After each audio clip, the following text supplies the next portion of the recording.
अस्सलामुअलैकुम नाजरीन, कैसे हैं आप लोग इस बात से बाखबर हैं कि इमरान खान ने लॉन्ग मार्च का आगाज़ किया हुआ है।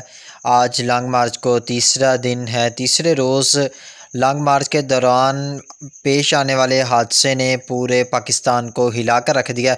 आपको बता दें कि लॉन्ग मार्च के अंदर इमरान खान के कंटेनर के नीचे एक निजी चैनल की रिपोर्टर ख़ातून सहाफ़ी सदफ़ नईम वो जो नीचे आकर जाँ बहक हो गई हैं।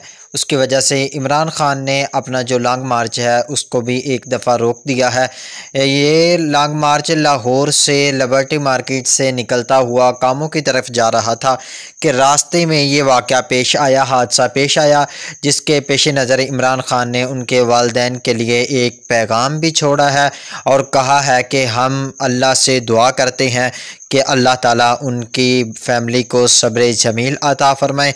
और इमरान खान के लॉन्ग मार्च के बारे में मुकम्मल अपडेट आपको इस चैनल पर मिलती रहेंगी।